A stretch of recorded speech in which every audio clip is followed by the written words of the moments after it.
year ago, my life had collapsed around me. I'd worked myself into exhaustion. My father died suddenly, and my relationships were in turmoil.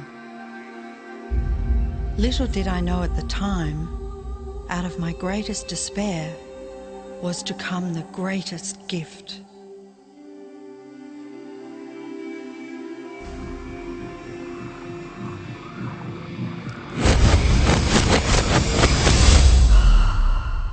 I'd been given a glimpse of a great secret.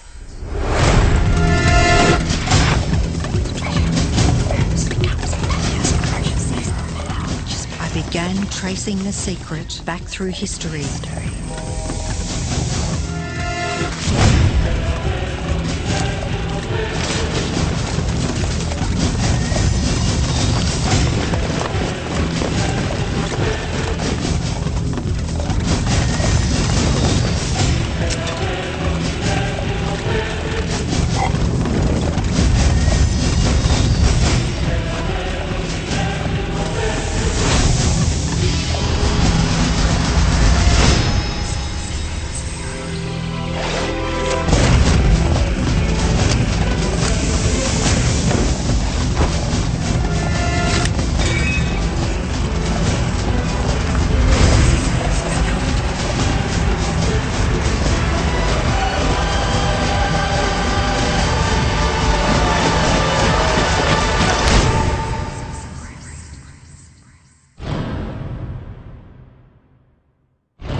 I couldn't believe all the people who knew this. They were the greatest people in history.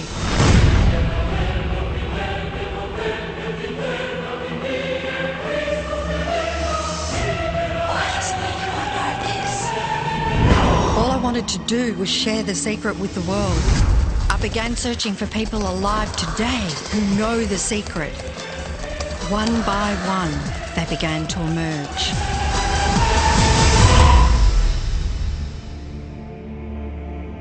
You know, this secret gives you everything you want. Happiness, health, and wealth. You can have, do, or be anything you want. We can have whatever it is that we choose. I don't care how big it is.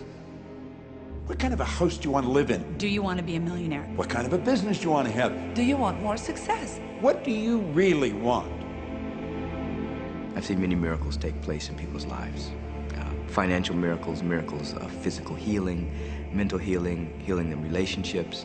All of this happened because of knowing how to apply the secret. This is the great secret of life.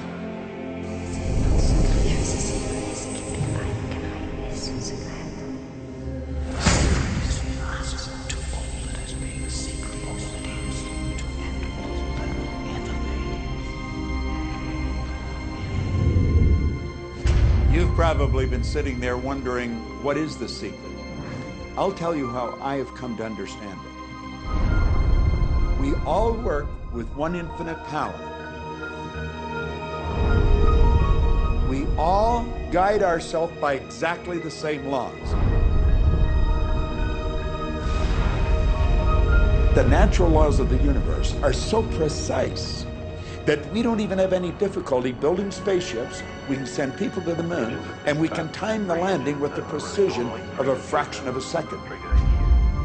I don't care if you're in India, if you're in Australia, New Zealand, Stockholm, or London, or Toronto, or Montreal, or New York. We're all working with one power, one law. It's attraction. The secret is the law of attraction. Everything that's coming into your life, you are attracting into your life. And it's attracted to you by virtue of the images you're holding in your mind. It's what you're thinking. You see, whatever is going on in your mind, you are attracting to you. Now, wise people have always known that. You can go right back to the ancient Babylonians. They've always known this. It's a small, select group of people. Why do you think that 1% of the population earns around 96% of all the money that's being earned? Do you think that's an accident? It's no accident. It's designed that way. They understand something. They understand the secret. And you are being introduced to the secret.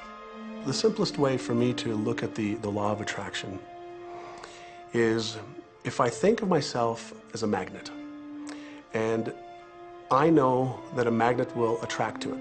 Very basically put, the law of attraction says that like attracts like, but we're really talking at a level of thought. Our job as humans is to hold on to the thoughts of what we want, make it absolute clear in our minds what we want, and from that we start to invoke one of the greatest laws in the universe, and that's the law of attraction. You become what you think about most, but you also attract what you think about most. If you see it in here, you're going to hold it here. And that principle can be summed up in 3 simple words. Thoughts become things. What most people don't understand is a thought has a frequency. Every thought has a frequency. We can measure a thought. And so if you're thinking that thought over and over and over again, or if you're imagining in your mind, okay, having that brand new car, having the money that you need, building that company, finding your soulmate, if you imagine what that looks like, you're emitting that frequency on a consistent basis. Thoughts are sending out that magnetic signal that is drawing the parallel back to you. See yourself living in abundance, and you will attract it. It always works. It works every time with every person. Here's the problem. Most people are thinking about what they don't want, and they're wondering why it shows up over and over and over again. The law of attraction doesn't care whether you perceive something to be good or bad, or whether you don't want it or whether you do want it. It's responding to your thoughts. So if you're sitting there looking at a mountain of debt, feeling terrible about it, that's the signal you're putting out into the universe. Wow, I feel really bad because of all this debt I've got. You're just affirming it to yourself. You feel it on every level of your being. That's what you're going to get more of.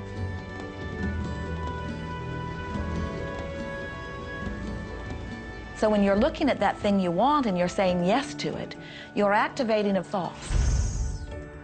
And the law of attraction is responding to that thought and bringing you things that match that. But when you are looking at something that you do not want and you shout no at it, you're actually not pushing it away. Instead, you're activating the very thought of what you do not want, and now law of attraction is lining those things up for you also. This is a universe that is based upon attraction. Everything is about attraction. The law of attraction is always working. Whether you believe it or understand it or not, it's always working. You might be thinking about the past or the present or the future, but whether you're remembering or observing or imagining, still in that process you are activating thought. And law of attraction, which is the most powerful law in the universe, is responding to your thought. Creation is always happening. Every time an individual has a thought or a prolonged, chronic way of thinking, they're in the creation process. Something is going to manifest out of those thoughts. Law of attraction says, we'll give you whatever it is you say and focus on. And so if you're complaining about how bad it is, what you're creating is more of how bad it is. Oh, look! I copied that!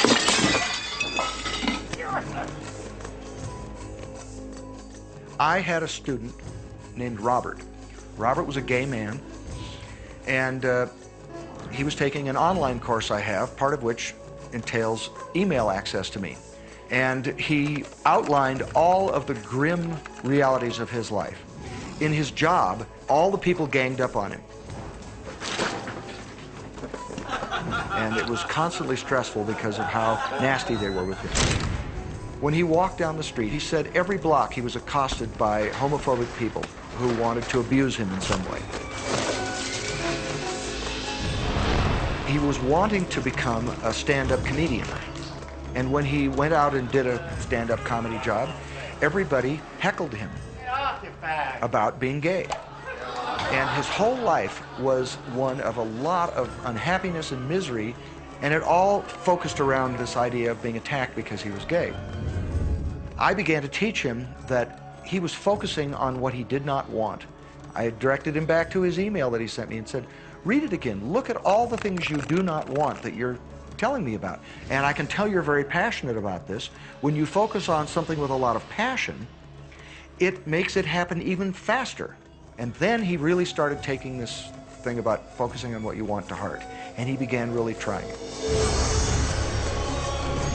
What happened within the next 6 to 8 weeks was absolutely a miracle.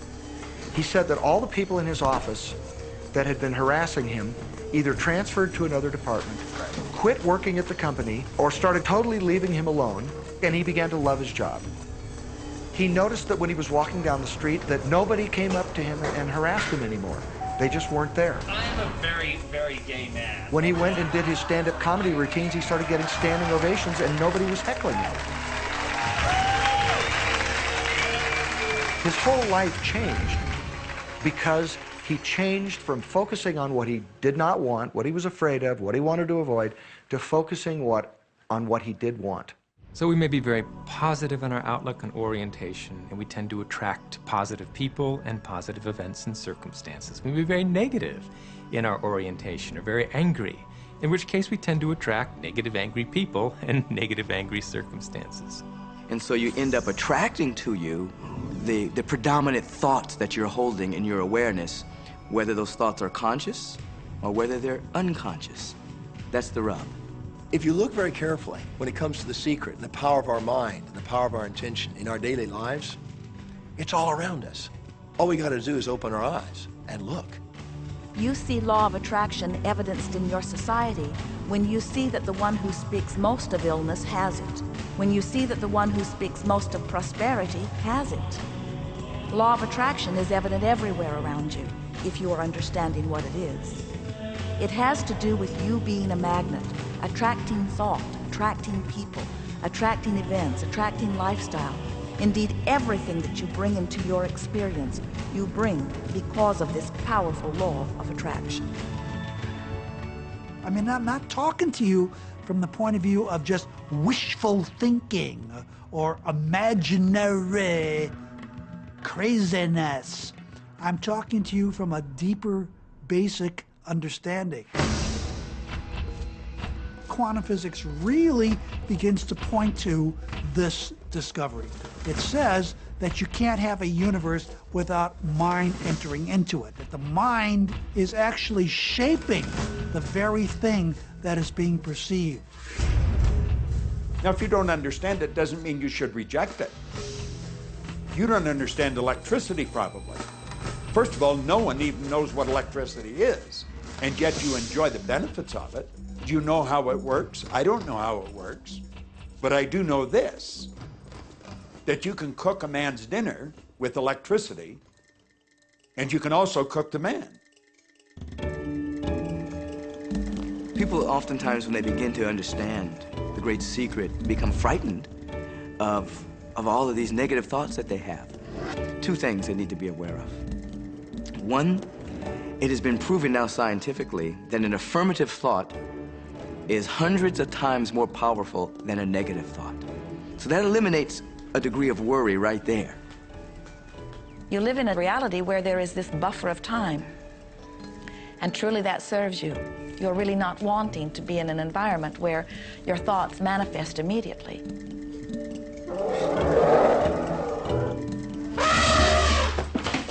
The evidence is long in coming, and that is really a good thing. So you want to become aware of your thoughts, you want to choose your thoughts carefully, and you want to have fun with this, because you are the masterpiece of your own life. You are the Michelangelo of your own life. The David that you are sculpting is you, and you do it with your thoughts. The leaders in the past who had the secret wanted to keep the power and not share the power. So they kept people ignorant of the secret. People went to work, they did their job, they came home. They were on a treadmill with no power because the secret was kept in the few. We live in a universe in which there are laws. Just as there's a law of gravity, if you fall off a building, it doesn't matter whether you're a good person or a bad person, you're gonna hit the ground. Everything that's around you right now in your life, including the things you're complaining about, you've attracted. Now, I know at first blush that's going to be something that you hate to hear. You know, you're going to immediately say, I didn't attract the car accident. I didn't attract this particular client. I didn't particularly attract the debt. I didn't attract whatever it happens to be that you're complaining about. And I'm here to be a little bit in your face and to say, yes, you did attract it. And this is one of the hardest concepts to get. But once you've accepted it, it's life transforming. This is part of the overall giant secret here. And most of us attract by default. We just think that we don't have any control over it. Our thoughts are on autopilot, our feelings are on autopilot, and so everything is just brought to us by default. Now, if this is your first time to hear this, it may feel like, oh, I have to now monitor my thoughts. This is going to be a lot of work. It will seem like that at first, but that's where the fun begins.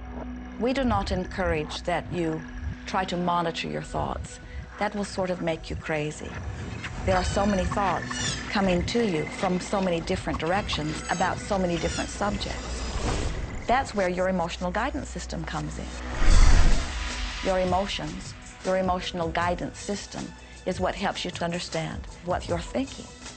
So your thoughts cause your feelings. The emotions are this incredible gift that we have to let us know what we're attracting.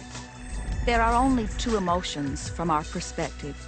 One feels good and one feels bad. You call them all sorts of different things, but essentially, all of those negative emotions, whether you call it guilt or anger or frustration, all feel much the same.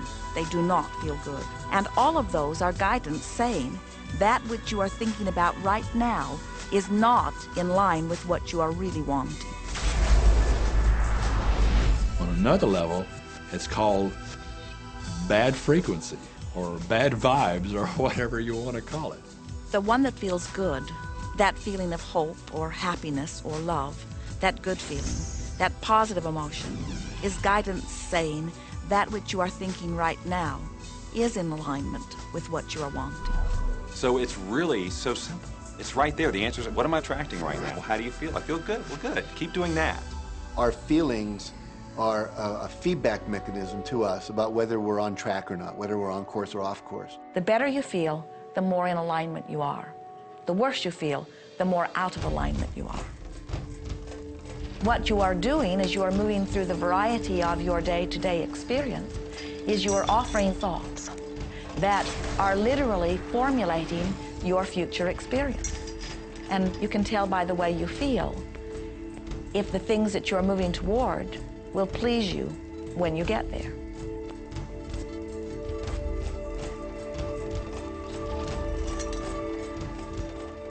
Whatever it is you are feeling is a perfect reflection of what is in the process of becoming.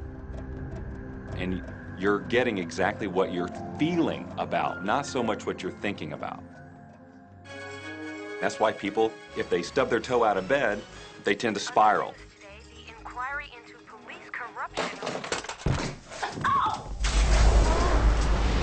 The whole day goes like that, you know. They have no clue that a simple shifting of their emotions can change their entire day and life. If you start out having a good day and you're in that particular happy feeling, as long as you don't allow something to change your mood, you're going to continue to attract, by the law of attraction, more situations, circumstances, people that sustain that happy feeling. Good days, bad days, rich get richer, poor get poorer. It's all about what these people are predominantly and continually feeling. You can begin right now to feel healthy. You can begin to feel prosperous. You can begin to feel the love that's surrounding you, even if it's not there. And what will happen is the universe will correspond to the nature of your song. The universe will correspond to the nature of that inner feeling and manifest, because that's the way you feel. So basically what you focus on with thought and feeling is what you attract into your experience, whether or not it's something you want. What you think and what you feel and what manifests is always a match. every single time, no exception. It's hard to swallow. But when we can begin to open ourselves up to that, the ramifications are awesome.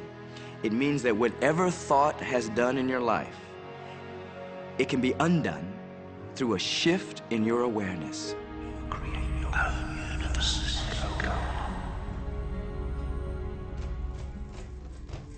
It's really important that you feel good, because this feeling good is what goes out as a signal into the universe and starts to attract more of itself to you. So the more you can feel good, the more you will attract the things that help you feel good, and it'll keep bringing you up higher and higher. When you're feeling down, do you know that you can change it like that? Put on a beautiful piece of music. Start singing. That'll change your emotion. Or think of something beautiful. Think of a baby. Maybe one you love. And dwell on it. Really keep that thought in your mind. Block everything out but that thought.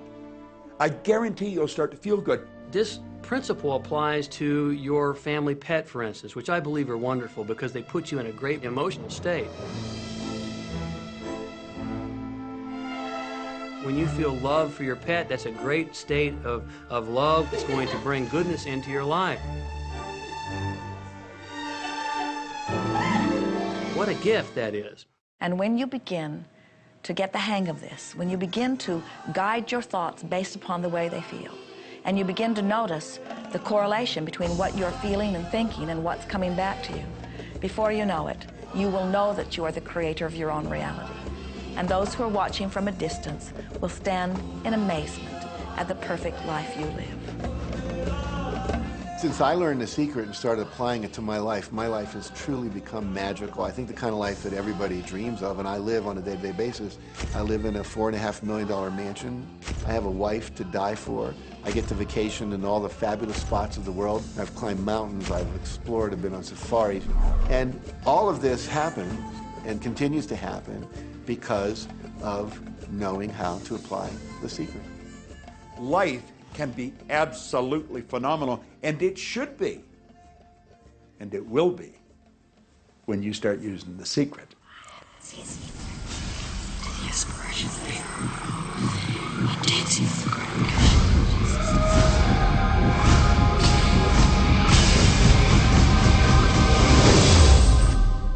Well, a lot of people ask me what their job is in the creative process and what the job of the universe is. So let's look at that for a moment. Let's use this metaphor. If you think about Aladdin and his lamp, you've probably heard of that one. I mean, Aladdin picks up the lamp, and he dusts it off, and out pops the genie.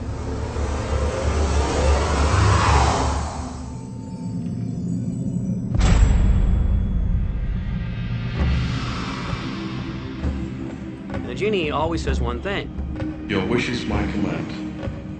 If you trace the story back to its origins, you know, we now think that there's 3 wishes, but if you trace the story back to its origins, there's absolutely no limit whatsoever to the wishes.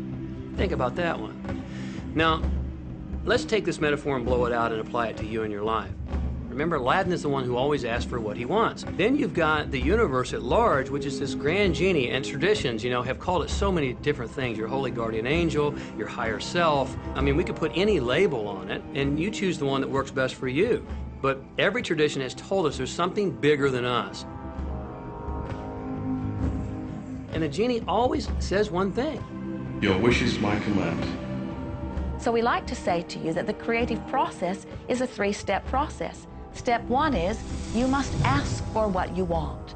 You do not need to use words to ask. In fact, the universe is not even hearing words from you. The universe is responding completely to your thought.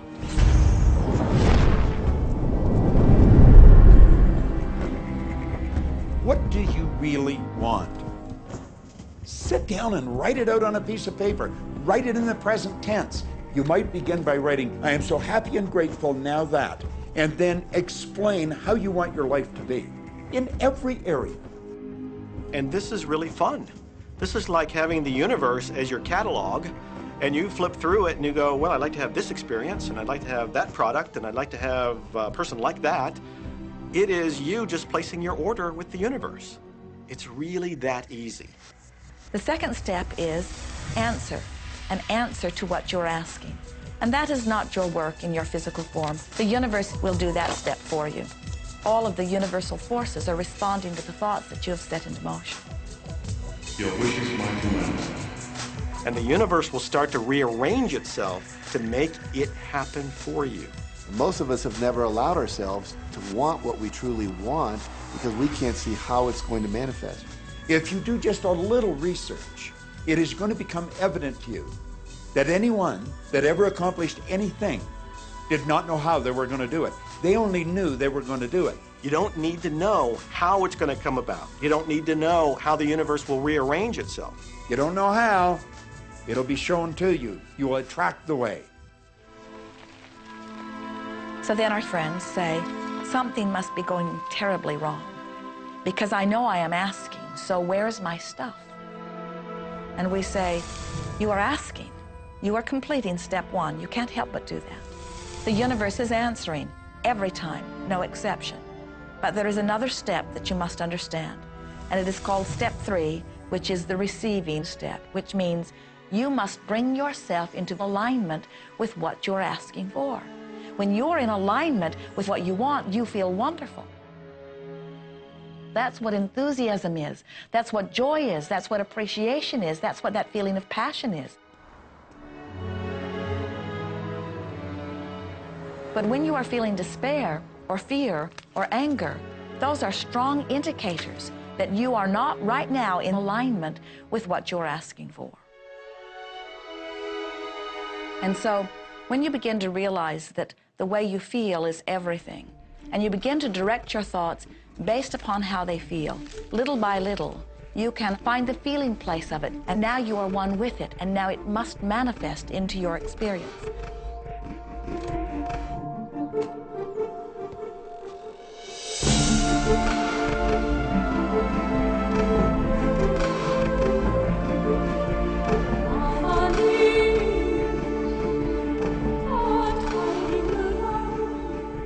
And when you turn that fantasy into a fact, you're in the position to build bigger and better fantasies. And that, my friend, is the creative process. So the law of attraction, the study and practice of the law of attraction is just figuring out what will help you generate the feelings of having it now. Go test drive that car. Go shop for that home. Get in the house. Do whatever you have to do to generate the feelings of having it now and remember them. Whatever you can do to do that will help you to literally attract it. It could be you wake up and it's just there, it's manifest. Or you might get some inspired idea of some action to take. You certainly shouldn't be going, well, I could do it this way, but man, I would hate that, because you're not on the right track if that's the case. Action will sometimes be required, but if you're really doing it in line with what the universe is trying to deliver, it's going to feel joyous, you're going to feel so alive, time will just stop, you could do it all day. The universe likes speed. Don't delay, don't second guess, don't doubt. When the opportunity's there, when the impulse is there, when the intuitive nudge from within is there, act. That's your job. And that's all you have to do. You will attract everything that you require. If it's money you need, you'll attract it. If it's people you need, you'll attract it. If it's a certain book you need, you'll attract it. You've got to pay attention to what you're attracted to. Because as you hold images of what you want, you're going to be attracted to things and they're going to be attracted to you. But it literally moves into physical reality with and through you. And it does that by law. You can start with nothing. And out of nothing and out of no way, a way will be made. Think of this, a car driving through the night, the headlights only go 100 to 200 feet forward. And you can make it all the way from California to New York, driving through the dark, because all you have to see is the next 200 feet. And that's how life tends to unfold before us. And if we just trust that the next 200 feet will unfold after that, and the next 200 feet will unfold after that, your life will keep unfolding, and it will eventually get you to the destination of whatever it is you truly want, because you want it. Take the first step. You don't have to see the whole staircase. Just take the first step. Well, another thing people wonder about is how long is this going to take? How long will it take to manifest the car, the relationship, the money, whatever it happens to be? Well, I don't have any rule book that says it's going to take you 30 minutes or 3 days or 30 days. I think it's more a matter of you being in alignment with the universe itself. Size it's nothing to the universe. It is no more difficult to attract on a scientific level something that we consider huge to something that we consider infinitesimally small. The universe does everything it does with zero effort. Grass doesn't strain to grow. It's effortless. It's just this great design.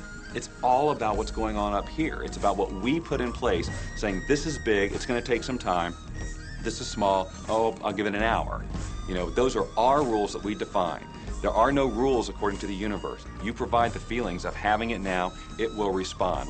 Some people have an easier time with little things, and so we sometimes say, well, start with something small, like a cup of coffee. Make it your intention to attract a cup of coffee today. Hold an image of talking to an old friend that you haven't seen for a long time. Somehow or another, somebody's going to start talking to you about that person. That person's going to phone you, or you'll get a letter from them. People are amazed how that I line up car parks, and I've done this right from when I first understood The Secret. I would visualize a car space exactly where I want it, and 95% of the time it would be there for me, and I just pull straight in. 5% of the time I have to wait just a minute or two, and the person would pull out and I'd pull in. So I do that all the time.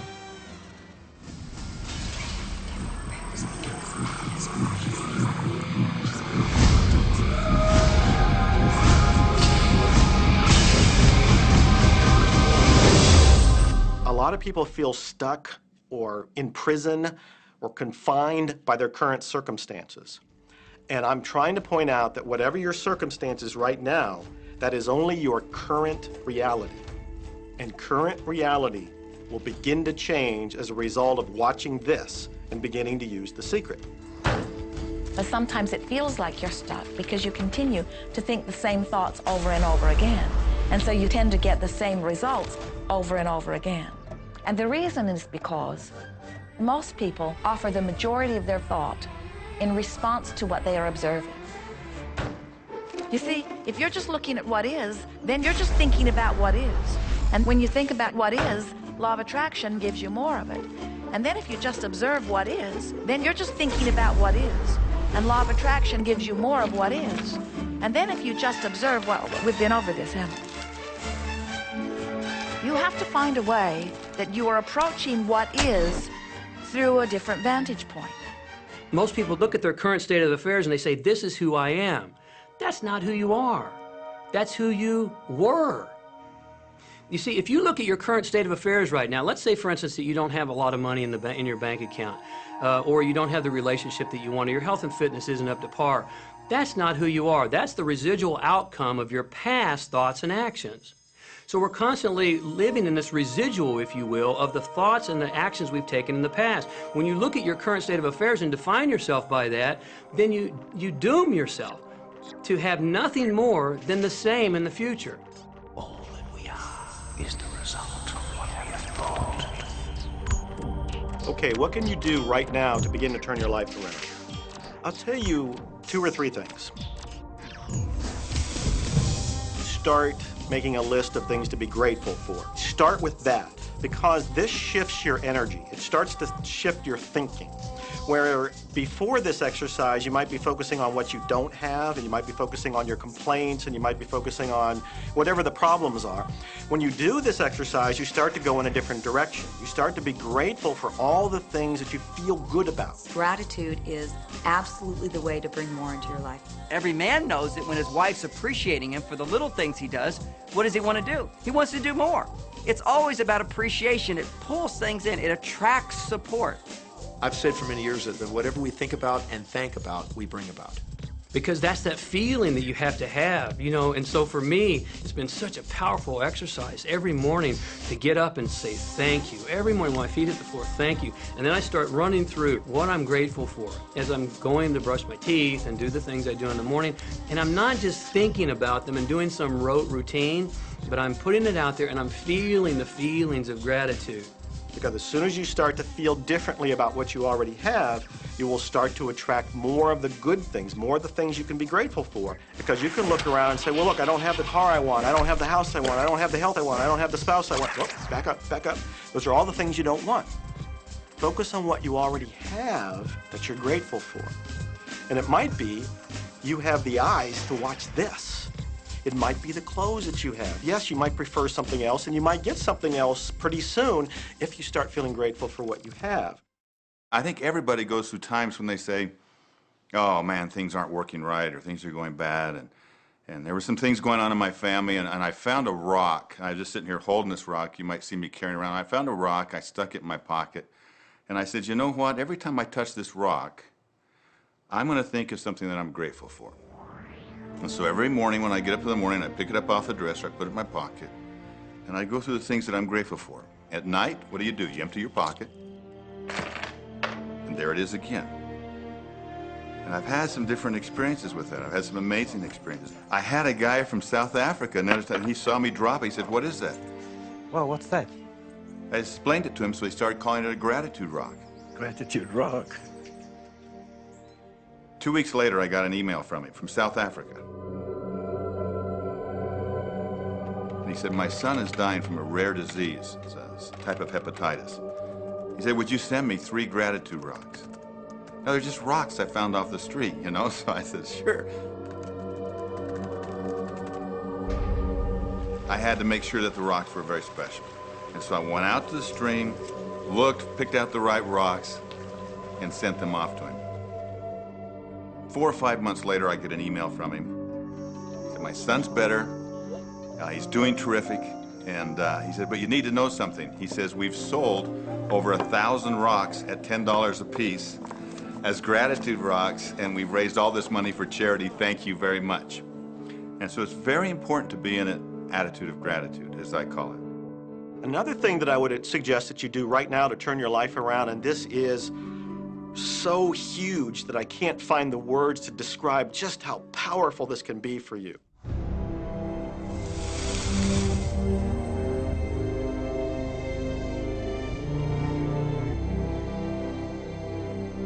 I took the visualization process from the Apollo program and instituted it during the 1980s and 90s into the Olympic program. And it was called visual motor rehearsal. When you visualize, then you materialize. And the interesting thing about the mind is we took Olympic athletes and then hooked them up to sophisticated biofeedback equipment and had them run their event only in their mind. Incredibly, the same muscles fired in the same sequence when they were running the race in their mind as when they were running it on the track. How could this be? Because the mind can't distinguish whether you're really doing it or whether it's just a practice. I think if you've been there in the mind, you'll go there in the body. When you're visualizing, when you've got that picture playing out in your mind, always and only dwell upon the end result.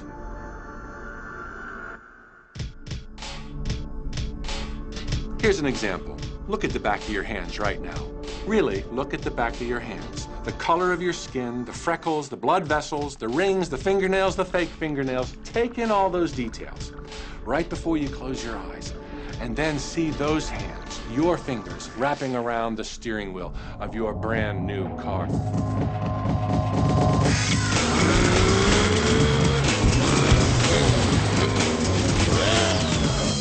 This is such a holographic experience, so real in this moment, that you don't even feel like you need the car because it feels like you already have it. It's the feeling that really creates the attraction, not just the picture or the thought. And I think for a lot of people, they think, well, if I think positive thoughts, or if I visualize having what I want, that'll be enough. But if you're doing that and still not feeling abundant or feeling, loving and joyful, then it doesn't, from my mind, really create the power of the attraction. This is where the secret actually moves into action. You put yourself in the feeling place of really being in that car, not, oh, I wish I could get that car, or someday I'll have that car, because that's a very definite feeling associated with that. It's not in the now, it's not, you know, it's in the future. If you stay in that feeling, it will always be in the future. Feel the joy, feel the happiness, no matter how silly it seems in that dark and quiet room, and you're going, woohoo! Do it! A lot of people will say, you know, come on, do I have to do that? How bad do you want change?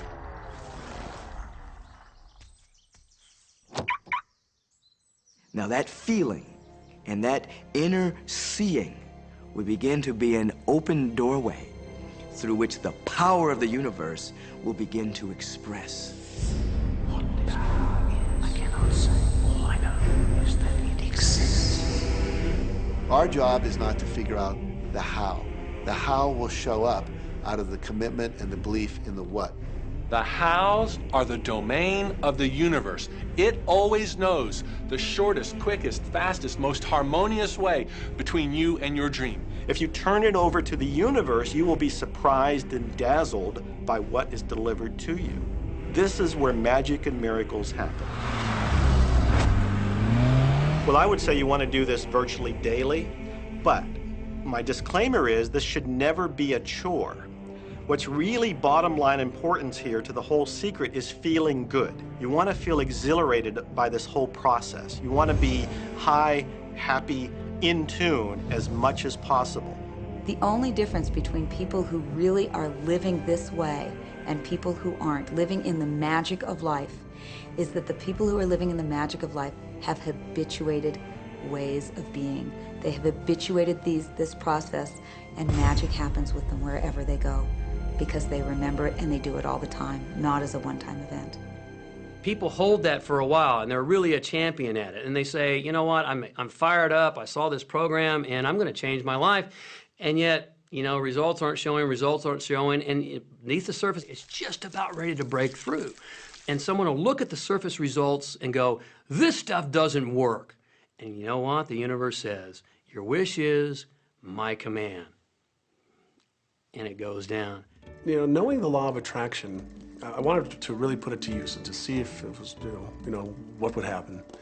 And in 1995, I started to create something called a vision board, where I take something that I would want to achieve, or something that I want to attract, like a car or a watch or the soulmate of my dreams, and I'd put a picture of what I wanted up on this board called the vision board. And every day I would sit in my office and I would look up at this board and I would start to visualize. I would really get into the state of having already acquired it. And I was getting ready to move as we put all the furniture, all the boxes put into storage. And I made 3 different moves over a period of 5 years. And then I ended up in California and bought this house, renovated it for a year, and then had all the stuff brought from my former home 5 years earlier. One morning, about 7:30 in the morning, my son comes into my office, and one of the boxes that was sealed for 5 years was right at the doorstep. And my son, Keenan, was sitting on the box, banging away at the box, and I said, sweetheart, will you please stop me? I'm doing some work here. And he says, what's in the boxes, Daddy? And I said, well, honey, those are my vision boards. What's a vision board? I said, well, it's where I put all my goals up. I cut them out and I put all my goals up as something that I want to achieve in my life. And of course, at 5.5 years old, he didn't understand it. So I said, sweetie, let me just show you, because that'll be the easiest way to do it. And so I cut the box open. And when I pulled up the vision boards, there was a picture on there of a home that I was visualizing 5 years earlier. And what was shocking to me was we were living in that house, not a house like it. I had bought my dream home, renovated it, and didn't even know it. But I looked at that house, I started to cry because I was just blown away. Why are you crying? Honey, I finally understand how the law of attraction works. I finally understand the power of visualization. I finally understand everything that I've read, everything that I've worked with my whole life, the way I've built companies. It worked for my home as well. And I bought our dream home and didn't even know it.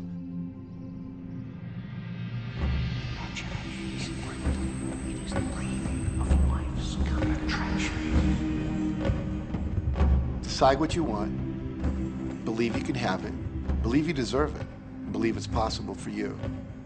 And then close your eyes every day for several minutes and visualize having what you already want and feeling the feelings of already having it. Come out of that and focus on what you're grateful for already. And really enjoy it, okay? And then go into your day and release it to the universe and trust that the universe will figure out how to manifest it.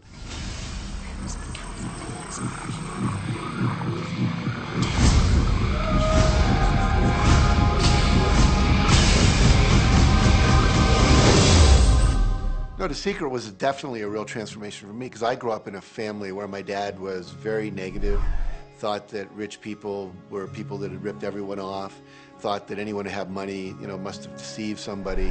And so I grew up with a lot of beliefs about money, that if you had it, it made you bad. Only evil people have money.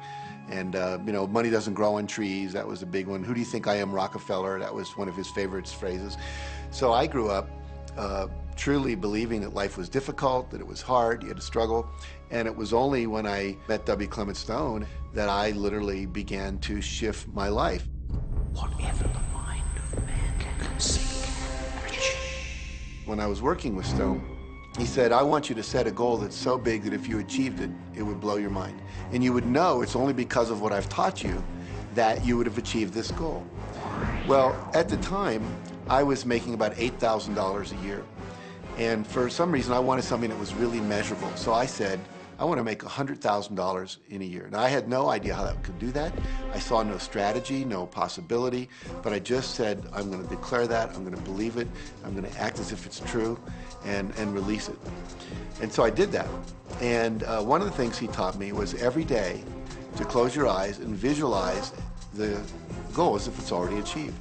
And I had actually made a $100,000 bill that I put on the ceiling. So the first thing I'd see when I woke up, I'd look up and there it was, and it would remind me that this was my intention. And then I would close my eyes and visualize having this $100,000 a year lifestyle. And interestingly enough, nothing major happened for about 30 days. You know, I didn't have any great breakthrough ideas. No one was offering me more money. And all of a sudden, I was in the shower, it was about 4 weeks into it, and I had a $100,000 idea. It just came right into my head.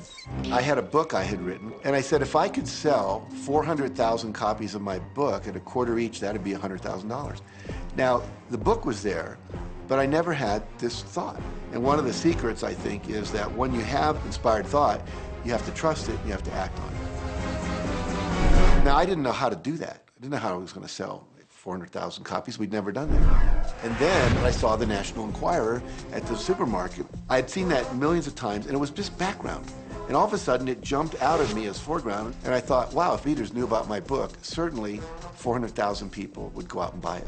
And about 6 weeks later, I gave a talk at Hunter College in New York to 600 teachers, and this lady comes up at the end and she says, that was a great talk. I'd like to interview you. Let me give you my card. And I said, who do you write for? I'm a freelancer, but I sell most of my stuff to the National Enquirer. You know, and I had this little theme from the Twilight Zone went off in my head. Na, na, na, na, na, na. You're like, whoa, this stuff's really working. So that article came out, and our book sales started to take off. But the point I want to make is that I was attracting into my life all these different events, including this person. And to make a long story short, I did not make $100,000 that year. We made $92,327. But do you think we were like depressed and going, this doesn't work? No, we were going, whoa, this is amazing.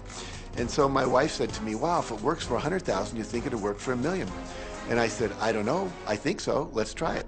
My publisher actually wrote me a check as a royalty check for our first Chicken Soup for the Soul book. And he actually put a smiley face in his signature because it was the first $1 million check he'd ever written.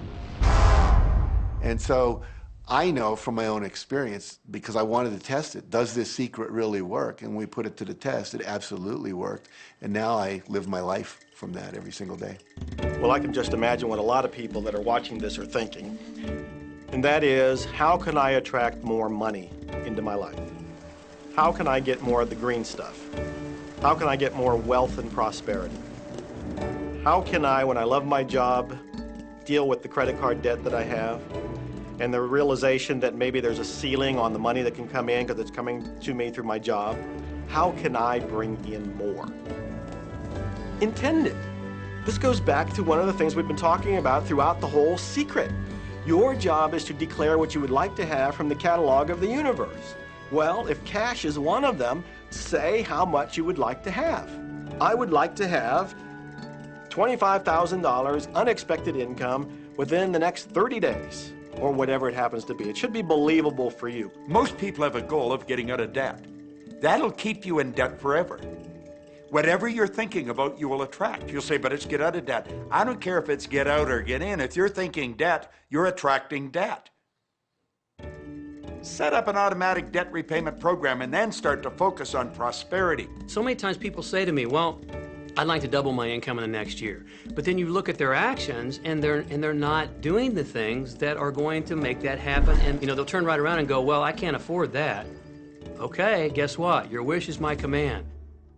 As you are fussing about not having enough money, as you are talking to your friend about not having enough money, as you are feeling unhappy about not having enough money, you're actually activating within yourself or continuing the activation of a thought that is very different from the desire that you have launched.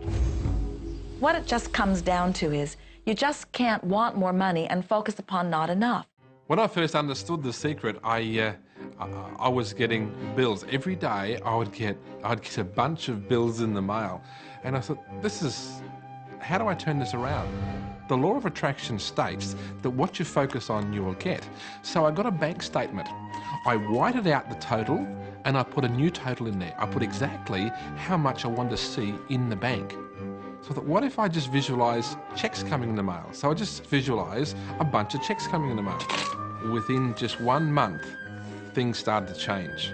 And it is amazing. Today, I just get checks in the mail. I get a few bills, but I get more checks than bills. I grew up on you have to work hard for money, you have to work hard for money. And so I replaced that with money comes easily and frequently. Now, in the beginning, it feels like a lie, right? There was a part of your brain that will say, oh, you liar, it's hard. So you have to know it's this little tennis match that will go on for a while. When it comes to creating wealth, wealth is a mindset. It's all about how you think. I'd say 80% of my coaching that I do one-on-one with folks is about their psychology and the way they think. And I know when people are listening, they say, oh, well, you can do it, I can't. Every person has the capability to change the way they're in a relationship and conversation with money. I find so many people who maybe make a tremendous amount of money, but their relationships stink. That's a technical term, by the way. And that's not wealth. It really isn't. You can go after the money and you might get rich, but it doesn't guarantee you'll be wealthy. I'm not suggesting that money isn't a part of wealth. It absolutely is. But it's only a part. And then I meet a lot of people who are quote-unquote spiritual, but they're sick and broke all the time. That's not wealth either. Life is meant to be abundant in all areas. Many people in Western culture are striving for success. They want to have the home, they want their business to work, they want all of these things. But what I found in my research is that having those things certainly doesn't guarantee what we really want, which is happiness. And that's when all those outer things come. They don't come from going after them first to get happiness. It's backwards. You go for the sense of inner joy, of inner peace, of inner vision first, and then all the other things from the outside appear.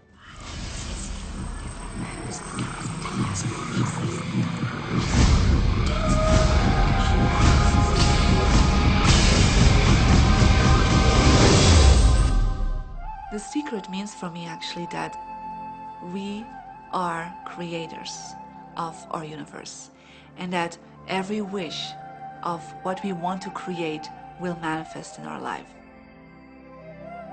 Therefore, it's very important what you wish, what your thoughts are, what your feelings are, because it will manifest. Now, one day I went into somebody's home, and he was an art director of a very famous film producer. And in every corner, he had this beautiful image of a woman, a naked woman dressed with a fabric, kind of doing this, kind of saying, oh, I don't look at you, I don't see you, And I said, I think you have trouble in your romance. Are you a clairvoyant or something? No, but look, 7 places you have exactly that woman. But I love that kind of painting. I painted it myself. That's even worse, I said, because you put all your creation and your creativity in it. Now, he's this gorgeous-looking man. He has all these actresses around him because that's the work he does. He doesn't get romance. I said, what do you want? Well, I want to date 3 women a week. Okay, paint yourself with 3 women and hang it in every corner.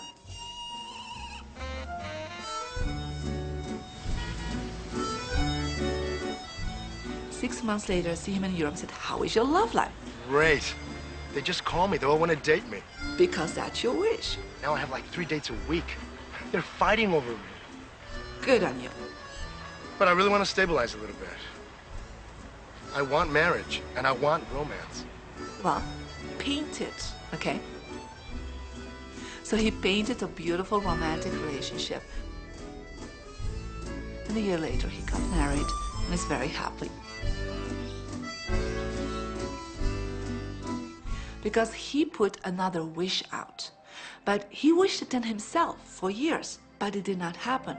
Because his wish could not manifest because the outer level of himself, his house, was just contradicting himself all the time.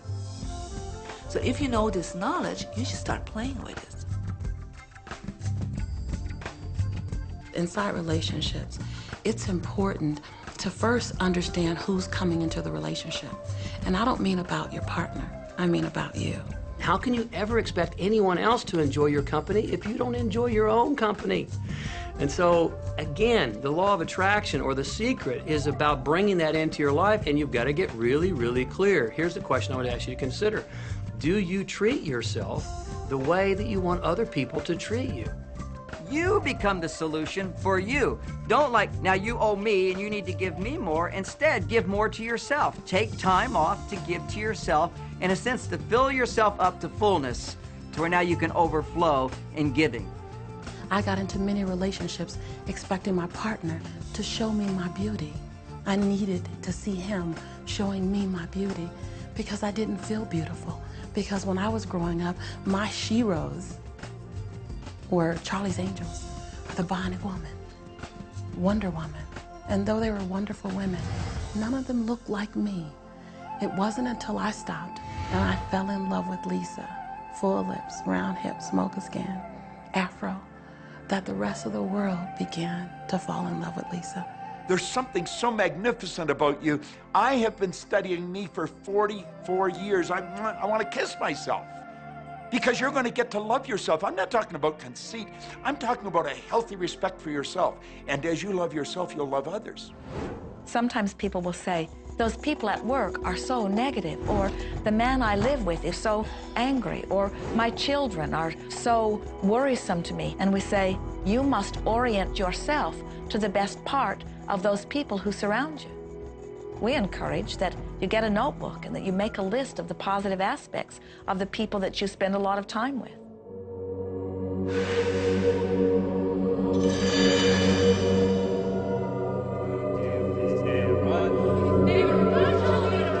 There could be someone that you have a terrible experience with, a terrible relationship with. And in the privacy of your own mind, and with quite a bit of work, we will admit, as you focus upon things that you like most, those people will become that mostly to you. And even though you cannot create in their reality, if they are in a mood or an attitude that doesn't match the mood or an attitude that you have about them, they'll zig while you zag. Law of attraction will not put you in the same space together. Your frequencies don't match up. If you knew your potential to feel good, you would ask no one to be different so that you can feel good.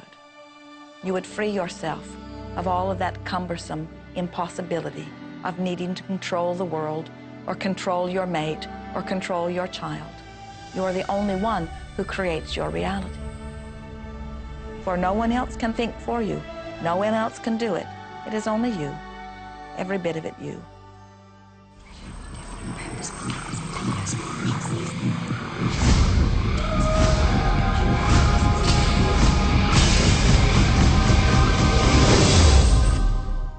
It's important to recognize that our body is really the product of our thoughts.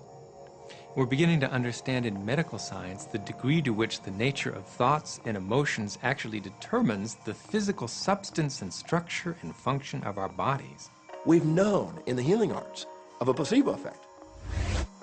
A placebo is something that supposedly has no impact and no effect on the body, like a sugar pill or something. You tell the patient that this is just as effective, and what happens is the placebo has the same effect, if not greater effect, than sometimes the medication is supposed to be designed for that effect. So they found out that the human mind is the biggest factor in the healing arts. more so than sometimes the medication. If somebody is in a situation where they're sick and they have an alternative to try to explore what is in their mind creating it versus using medicine, if it's an acute situation that could bring death to them, then obviously the medicine is a wise thing to do while they explore what the mind is about. So you don't want to negate medicine. Every form of healing has a place. There is only a stream of well-being that flows, you know. It is a stream of pure positive energy. And the universe, all that we know, is abundant with only that. This is a world that is based upon well-being, and well-being dramatically abounds. And when you are allowing that stream to flow in its fullness, you feel very, very good. And when you are pinching it off a bit, you feel not so good. There is only a stream of goodness or well-being which you are allowing or not. And your magnificent emotions are telling you what the mix is, how you're doing in your allowing or your resisting of this connection. You know people who have had terminal disease. Stop and think of the word dis-ease. Hyphenate the word. That's a body that's not at ease. We've got 1,000 different diagnoses and disease out there. They're just the weak link. They're all the result of one thing, stress. And you put enough stress on the chain, you put enough stress on the system, and one of the links breaks. Our physiology creates disease to give us feedback, to let us know we have an imbalanced perspective and we're not loving and we're not grateful. So the body's signs and symptoms are not something terrible. The question that's frequently asked is when a person has manifested a disease in their body temple or some kind of discomfort in their life, through the power of right thinking, can it be turned around? And the answer is absolutely yes. On November 23rd, I was diagnosed with breast cancer. I truly believed in my heart, with my strong faith, that I was already healed. During the day, all day long, I would just say, thank you for my healing. On and on and on I went, thank you for my healing. I believed in my heart I was healed. I saw myself as if cancer was never in my body. One of the things I did to heal myself was to watch very funny movies. That's all we would do, is just laugh, laugh, laugh. We couldn't afford to put any stress in my life because we knew stress was one of the worst things you can do while you're trying to heal yourself. From the time I was diagnosed, which was November 23rd, to the time I was healed totally was approximately 3 months. And that's without radiation and chemotherapy. Well, we come with a basic program. It's called self-healing. You get a wound, it grows back together. You get a bacterial infection, the immune system comes and takes care of those bacteria and heals it up. The immune system is made to heal itself. Dis-ease cannot live in a body that's in a healthy emotional state. Your body is casting off millions of cells every second, and it's creating millions of new cells. In fact, literally, parts of our body are replaced every day. Other parts take a few months, other parts a couple of years. But within a few years, we have a brand new physical body. If you have a disease and you're focusing on it and you're talking to people about it, you're going to create more diseased cells. See yourself living in a perfectly healthy body. Let the doctor look after the disease. Can you feel the difference between having painful arthritis in your hips and feeling fearful about it? Or having painful arthritis in your hips and feeling hopeful about it? The difference between fearful and hopeful is the difference between recovery or not. Happier thoughts lead to essentially a happier biochemistry, a happier, healthier body. Negative thoughts, stress, have been shown to seriously degrade the body and the functioning of the brain, because it's our thoughts and emotions that are continuously reassembling, reorganizing, recreating our body. Remove physiological stress from the body, and the body does what it was designed to do. It heals itself. I've seen kidneys regenerated. I've seen cancer dissolved. I've seen eyesight improve and come back. I always say that incurable means curable from within. You can change your life and you can heal yourself.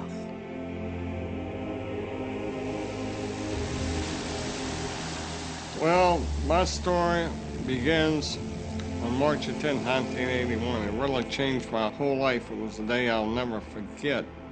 I crashed an airplane.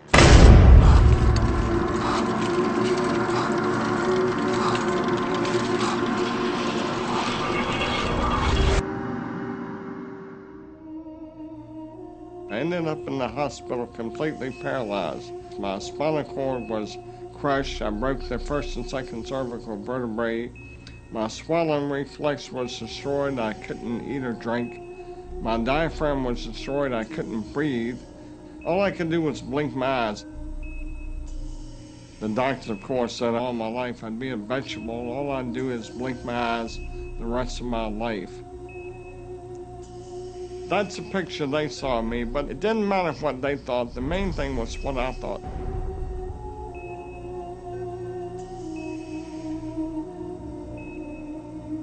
I picture myself being a normal person again, walking out of that hospital. The only thing I had to work with in the hospital was my mind. As long as you have your mind, you can put things back together again. I was hooked to a respirator, and they said I'd never breathe on my own again because my diaphragm was destroyed. But this little voice kept saying to me, breathe deep, breathe deep.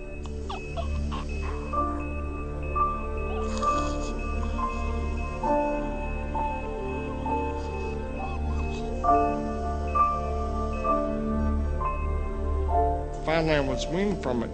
They were at a loss for an explanation. See, I could not afford to allow anything to come in my mind that would distract me from my goal and from my vision.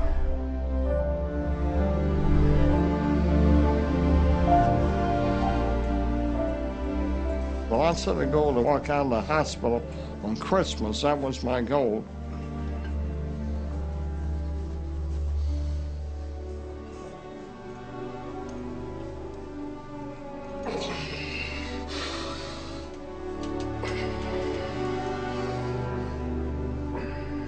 Months later, I walked out of the hospital on my own 2 feet. They said it couldn't be done. That's a day I will never forget. For people that are sitting out there right now watching this program that are hurting, if I wanted to sum up my life and sum up for people what they can do in life, I would sum it up this way in 6 words. Man becomes what he thinks about.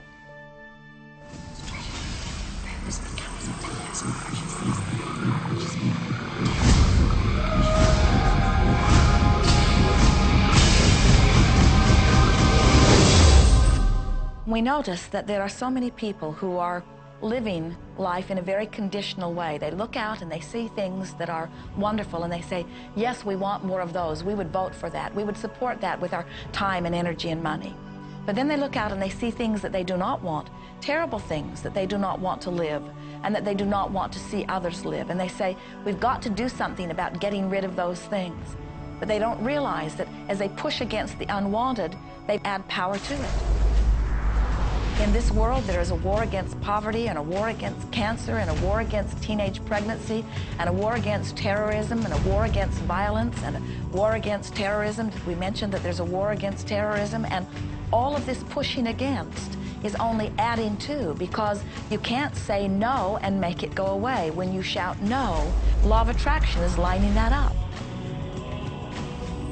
The reason that what you resist persists is because if you're resisting something, you're saying, no, I don't want this thing because it makes me feel this way, the way I'm feeling right now. So you're just putting out this really strong emotion of, wow, I really don't like this feeling, and it's there, and it just comes racing towards you. You know, the anti-war movement creates more war. The anti-drug movement has actually created more drugs because we're focusing on what we don't want, drugs.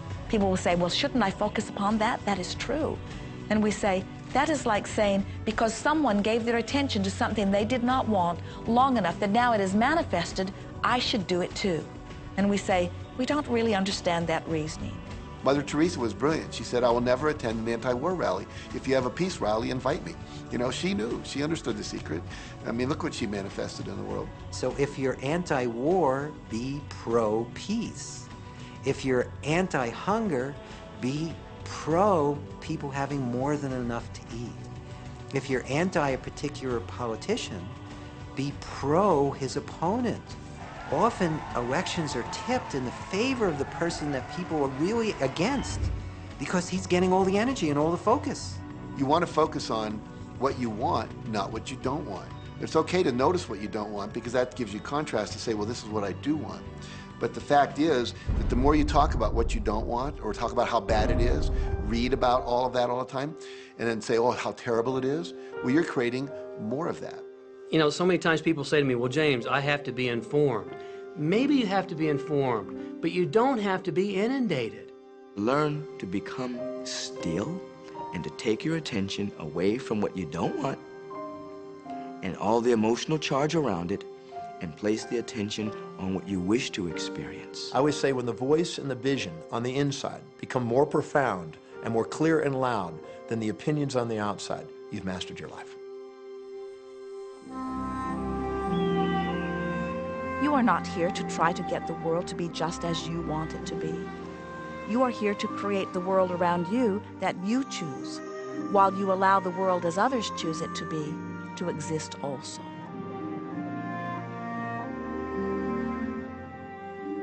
One of the questions I get almost all the time, and it's probably on somebody's mind right now if it's not on yours, and that's the idea that, well, if everybody uses The Secret and they all treat the universe like a catalog, aren't we going to run out of stuff? Won't everybody just make a run for it and bust the bank? What's beautiful about the teaching of the Great Secret is that there's more than enough to go around for everyone.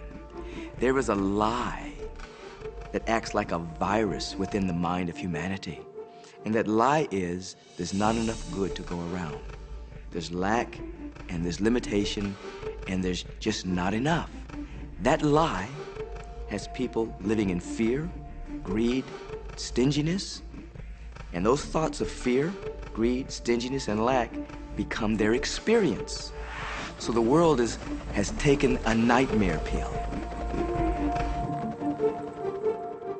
Now the truth is, there's more than enough good to go around.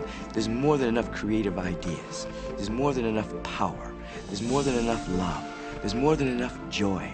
All of this begins to come through a mind that is aware of its own infinite nature.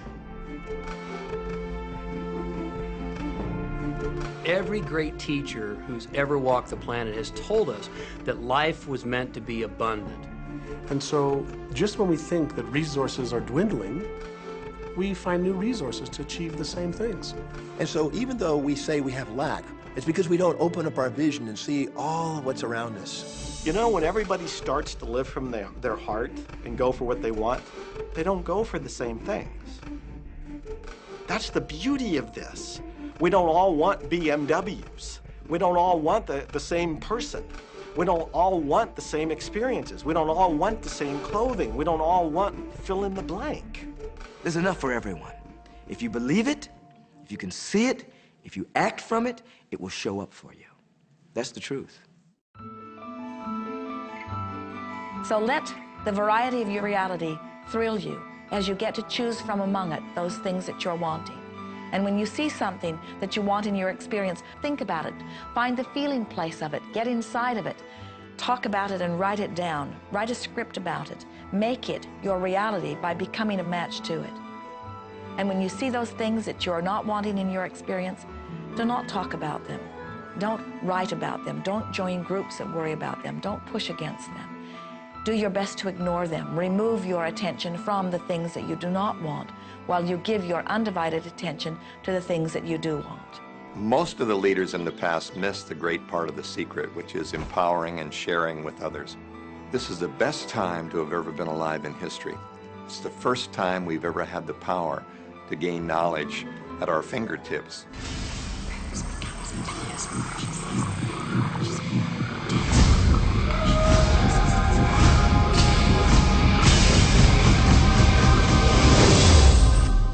When we look around us, even at our own bodies, what we see is the tip of the iceberg. Think of this for a moment. Take your hand and look at it. Now, your hand looks solid, but it's really not. If you put it under a proper microscope, you'd see a mass of energy vibrating. Everything is made up of the exact same thing, whether it's your hand, whether it's the ocean, or whether it's a star. Everything is energy. And let me help you understand that just a little bit. There's the universe, of course, and our galaxy, and our planet, and then individuals, and then inside of this body are organ systems, and then there's cells, and then there's molecules, and then there's atoms, and then there is energy. So there are a lot of levels to talk about something on, but everything in the universe is energy. I don't care what city you're living in, you've got enough power in your body, potential power, to illuminate the whole city for nearly a week. Most people define themselves by this finite body, but you're not a finite body. I mean, even under a microscope, you're an energy field. Well, what we know about energy is this. You go to a quantum physicist and you say, what creates the world? And he or she will say, energy. Well, describe energy. Okay, it can never be created or destroyed. It's always was, always has been. Everything that ever existed always exists. It's moving into form, through form, and out of form. Okay, great. You go to a theologian and you ask the question, what created the universe? And he or she will say, God. Okay, describe God. Always was and always has been, never can be created or destroyed, all that ever was, always will be, always moving into form, through form, and out of form. You see, it's the same description, just different terminology. And so if you think you're this meat suit running around, think again. You're a spiritual being. You're an energy field operating in a larger energy field. We're all connected. We just don't see it. There isn't an out there and an in here. Everything in the universe is connected. It's just one energy field. You are extensions of source energy, and you are here in these magnificent bodies, but your bodies have distracted you, for the most part, from who you really are. You are source energy. You are eternal beings. You are God force. You are that which you call God. Scripturally, we could say that we are the image and the likeness of God. We could say we are another way that the universe is becoming conscious of itself. We could say that we are the infinite field of unfolding possibility. All of that would be true.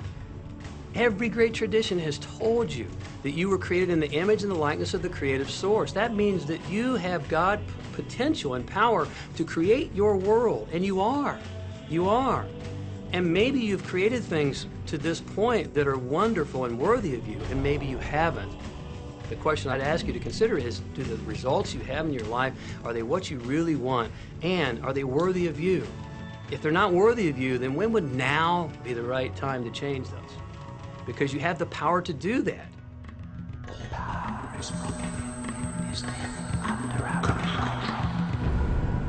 You know, a lot of people feel like they're victims in life, and they'll often point to past events, perhaps growing up with an abusive parent or in a dysfunctional family. And I would add as a parenthesis here that most psychologists believe that about 85% of families are dysfunctional, so it's like all of a sudden you're not so unique. My parents were alcoholics, my dad abused me, my mother divorced him when I was 6. From the age of 13 to 18, I was involved in street gangs. I had a severe motorcycle accident. I was homeless at one point in Dallas. I lived in poverty for 15 years in Houston. When I was a child, I had learning difficulties, and I was considered learning disabled, and I was told I would never read, write, or communicate, never amount to anything, not go very far in life. I mean, that's almost everybody's story in some form or not. So that's just called so what. The real what is, what are you going to do now? What do you choose now? Because you can either keep focusing on that or you can focus on what you want. And when people start focusing on what they want, what they don't want falls away. And that part expands and the other part disappears. We are wanting you to come to the place where you're beginning to offer your thought deliberately, where you're guiding your thoughts on purpose, where you are the creator of your own experience because you are the manager of your own thoughts. The beautiful thing about the law of attraction is that you can begin where you are, and you can begin to think, real thinking, and you can begin to generate within yourself a feeling tone of harmony and happiness. The law will begin to respond to that. So now you start to have different beliefs, like there is more than enough in the universe, or you have the belief that everything goes right for me. Or you have the belief that I'm not getting older, I'm getting younger. We can create it the way we want it by using the law of attraction. And you can break yourself free from your hereditary patterns, cultural codes, social beliefs, and prove once and for all that the power within you is greater than the power that's in the world.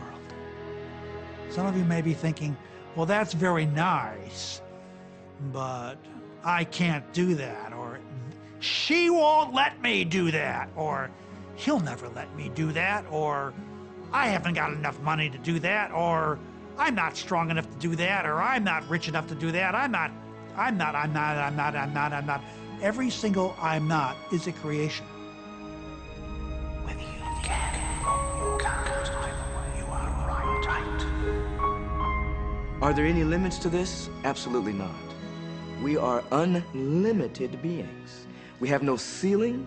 The capabilities and the talents and the gifts and the power that is within every single individual on this planet is unlimited.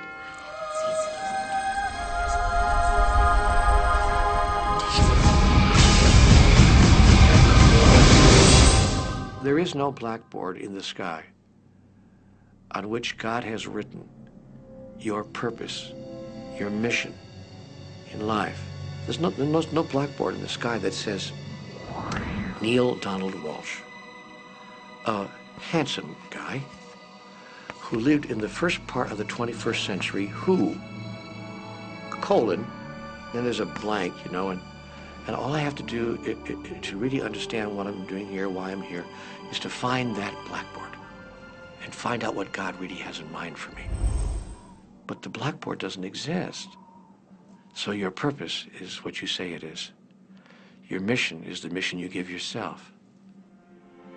Your life will be what you create it as, and no one will stand in judgment of it now or ever. It took a lot of years for me to get this, because I grew up very much with this idea that, you know, there was something I was supposed to do, and if I wasn't doing it, I was like, God wouldn't be happy with me, you know? When I really got that my primary aim was to feel and experience joy, then I began to do only those things which brought me joy.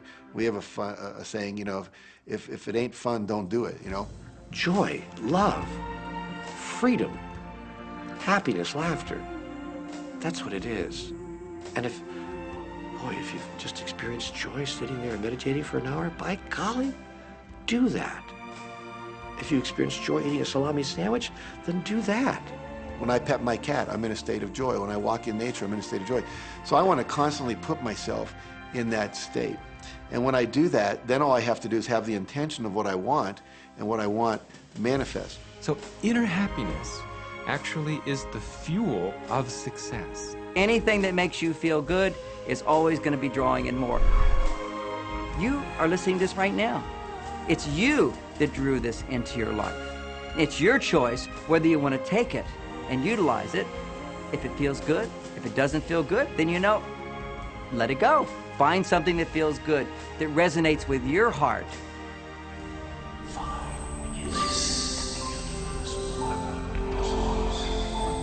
Joseph Campbell said, "Follow your bliss."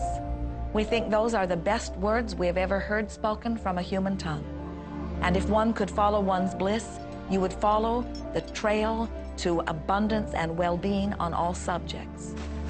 Enjoy life with us, because life is phenomenal. It's a magnificent trip.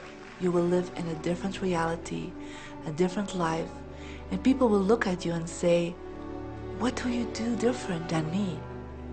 Well, the only thing that is different is that you work with a secret.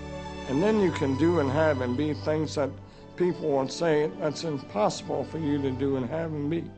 We're really now moving into a new era. It's the era where the last frontier is not space, as Star Trek would say, but it's going to be mind. I see a future of unbounded potential, unbounded possibilities. Remember, we're using at most 5% of the potential of the human mind. 100% human potential is the result of proper education. So imagine a world where people were using their full mental and emotional potential. We could go anywhere. We could do anything, achieve anything. See yourself with the good that you desire. Every religious book tells us that. Every great book on philosophy, every great leader, all the avatars who have ever lived. Go back and study the wise ones. Many of them have been presented to you in this program. You know what? They all understood one thing. They understood the secret. Now you understand it. And the more you use it, the more you'll understand it. You may be feeling that it would be easier to be hearing these words if they had come to you the first day of your experience upon this earth. And if we were talking to you on your first day of physical life experience, we would say to you, welcome to planet Earth.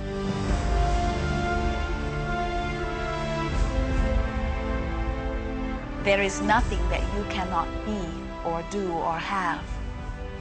You are a magnificent creator, and you are here by your powerful and deliberate wanting to be here.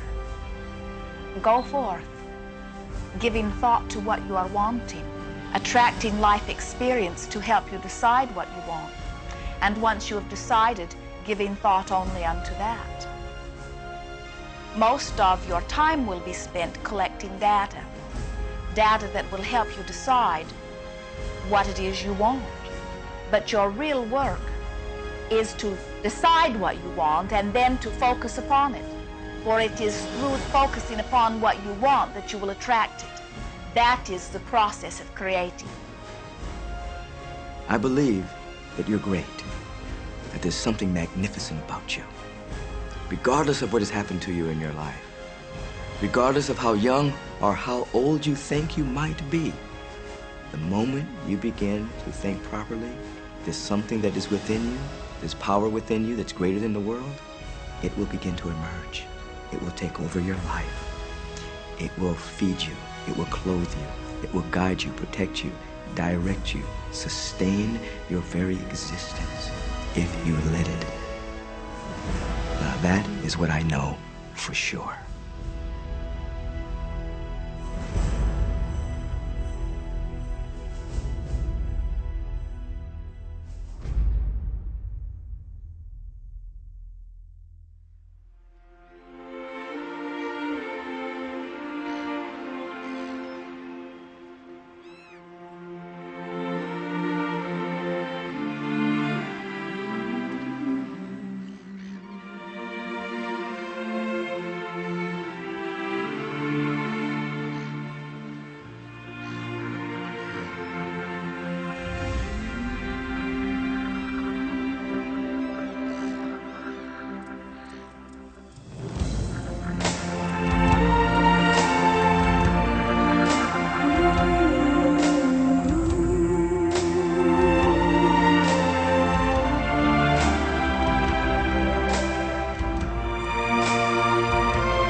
About this.